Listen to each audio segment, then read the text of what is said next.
Let me play you a brief excerpt of Donald Trump himself. This is from the State of the Union address this past January. This will be my first time to hear it. Something I'm very proud of. African American unemployment stands at the lowest rate ever recorded.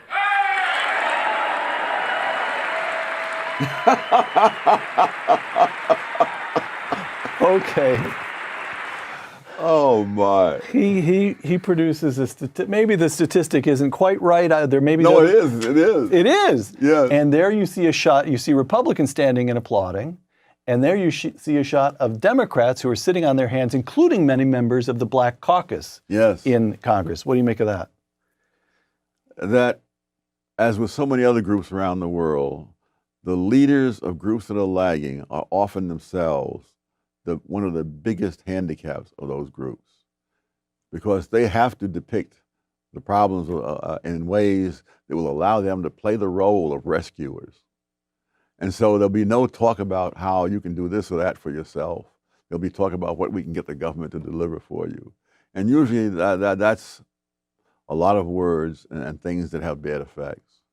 And that's true not only with blacks in the United States, it's true of people in the lower income people in England and elsewhere. During the presidential campaign, you wrote a column, this is when you still had your column, that appeared under the headline, "Choose Trump. He'd be easier to impeach." And you wrote that voters faced a choice between, I'm quoting you, two out-of-control people, one of whom is going to be president.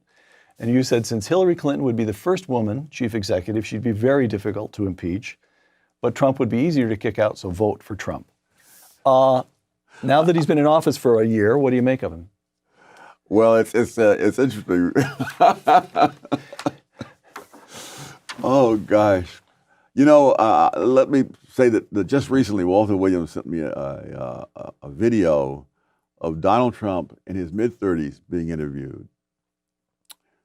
And so I've had to back off on one of the things I've said, which is that Trump is someone who has simply never grown up.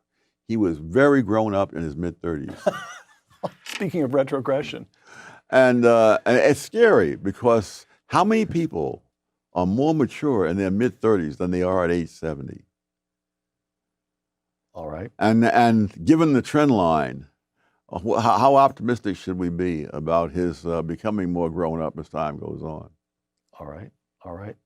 In terms of the people he's surrounded himself with, I think on the whole, they're a better bunch than either of the last two presidents had. So he has very good people. I think Jim Mattis at Secretary. Defense. Yeah, but other people are around him. And the question is he going to listen to them? All right.